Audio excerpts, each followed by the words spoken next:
Bismillahirrahmanirrahim. Alhamdulillahirabbil alamin wassalatu wassalamu ala asyrafil anbiya'i wal mursalin wa ala alihi wa sahbihi ajma'in wa ba'du. Shaimin shaimat yang dirahmati Allah, alhamdulillah, puji dan syukur kehadirat Allah karena kita masih diberi kesempatan untuk melaksanakan ibadah siam dan qiyam di bulan Ramadan. Hadirin, banyak yang menjadi sorotan Majelis Ulama Indonesia Provinsi Sumatera Utara terkait dengan bulan Ramadan. Ada beberapa hal yang menjadi tradisi di bulan Ramadan yang ini tidak ada di bulan-bulan yang lain. Namun sangat disayangkan, tradisi ini cukup tidak baik dan mencoreng kemuliaan bulan Ramadan. Salah satu tradisi yang disoroti Majelis Ulama Indonesia Provinsi Sumatera Utara adalah tradisi asmara subuh. Asmara subuh ini adalah seperti berduaan atau beramai-ramai muda-mudi selepas melaksanakan sholat subuh, atau bahkan mereka tidak sholat subuh begitu ya. Begitu selesai sahur mereka keluar rumah, tidak ke masjid, tapi lantas berkumpul beramai-ramai ya untuk saling bercengkrama ya, atau ada yang berpacaran atau lain-lain hal sebagainya, dan mereka namai ini sebagai asmara subuh ya. Namanya saja sudah tidak mengenakkan, asmara subuh. Hadirin yang dirahmati Allah, apa yang dilakukan oleh sebahagian muda-mudi Islam di subuh atau setelah melaksanakan sholat subuh adalah suatu hal yang tidak baik.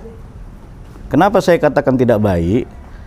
Karena yang pertama, asmara subuh itu hampir dikatakan tidak ada kajian-kajian fikih, kajian-kajian keislaman di dalamnya.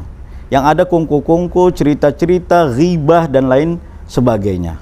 Yang lebih parah lagi, ini dijadikan ajang untuk pacaran, untuk mengungkapkan rasa cinta, kasih, sayang antara lawan jenis yang tidak mahram. Nah, inilah yang selalu dilakukan oleh muda-mudi di asmara subuh.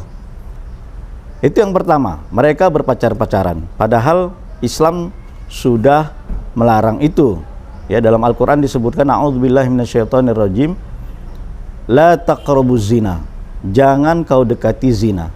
Jadi Islam sudah mengantisipasi bukan hanya berzina, tapi jalan sarana untuk melakukan zina pun sudah di-cut oleh Islam. Ini yang dinamakan dengan saddud dzari'ah. Jadi tidak boleh melakukan hal-hal yang mendekati zina, diantaranya pacaran. Itu yang pertama. Yang kedua, ya, kalaupun tidak pacaran, minimal yang mereka lakukan adalah kholwat. Ya, kholwat itu adalah bergabungnya, bercampurnya antara laki-laki dan perempuan ya, yang bukan mahram tanpa ada hajat apapun, kecuali ada hajat seperti pengajian, berobat misalnya, atau melaksanakan kegiatan-kegiatan sosial dan lain sebagainya. Nah, jadi di sini ada unsur kholwat. Dalam hadis disebutkan la yakhluwanna rajulun bimra'atin wasalisuhuma asyaiton, katanya. Janganlah berkholwat ya, berdua-duaan antara laki-laki dan perempuan walaupun mereka tidak pacaran. Cukup dengan berdua-duaan itu inna salisahuma asyaiton, karena orang ketiganya adalah syaiton. Oleh sebab itu ya, asmara subuh ini memang sangat tidak baik untuk dilakukan. Yang ketiga, ya, kalau mereka tidak berkholwat, tidak berdua-duaan, mereka bisa terjebak dengan yang namanya ikhtilat, ya, ikhtilat, bercampur aduk antara laki-laki dan perempuan, kadang sampai bersenggol-senggolan, ya, bersalam-salaman, ada yang berpeluk-pelukan, ya, ada yang bersanding dan lain sebagainya. Ini juga diharamkan oleh Islam, ya. Oleh sebab itu jangan dilakukan, ya, ikhtilat dengan adanya asmara subuh. Yang keempat, ya, bisa saja terjadi sentuhan antara laki-laki dan perempuan, dan ini tidak mustahil, apalagi di zaman sekarang ini. Kalau anak-anak pemuda-pemudi ini mau melaksanakan asmara subuh, mereka berboncengan. Kalau berboncengan, subhanallah, mereka itu lebih dekat, ya, daripada orang yang sudah menikah. Ya, mereka pelukan, ya, kemudian ya tentu bersentuhan antara badan si laki-laki dengan badan si perempuan, dan mereka tidak mengindahkan ini, gitu. Dah, inilah yang membuat kenapa asmara subuh menjadi tidak boleh, menjadi haram, yang difatwakan oleh Majelis Ulama Indonesia Provinsi Sumatera Utara, dia nomor 2 tahun 2017. Ya. Yang terakhir, ya, kenapa ini dilarang? Ini mengganggu lalu lintas, mengganggu ketertiban lalu lintas, di mana orang-orang sangat terganggu dengan keramaian yang ada, yang dilakukan oleh muda-mudi ini, yang berpasang-pasangan, yang berbonceng-boncengan.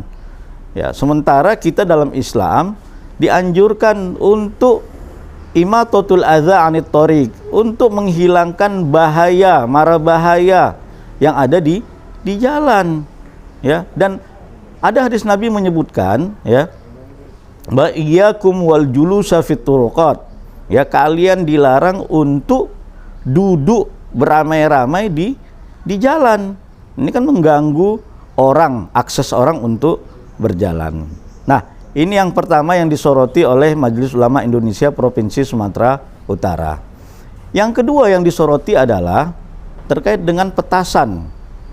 Padahal ini, ya, bukan tradisi umat Islam, bukan tradisi orang Indonesia. Tapi kenapa justru kebanyakan munculnya itu di bulan Ramadan? Nah, ini kan menjadi Ramadan itu menjadi tidak baik dengan adanya petasan itu. Nah, kenapa Majelis Ulama dalam fatwanya nomor 3 tahun 2017 menyatakan bahwa petasan atau membakar petasan itu haram? Saya kira karena ada beberapa hal diantaranya. Yang pertama, ya, mengganggu tetangga, mengganggu jiran, mengganggu orang yang lewat kalau dilakukan itu di pinggir jalan, mengganggu banyak orang, apalagi yang punya penyakit jantung dan lain sebagainya.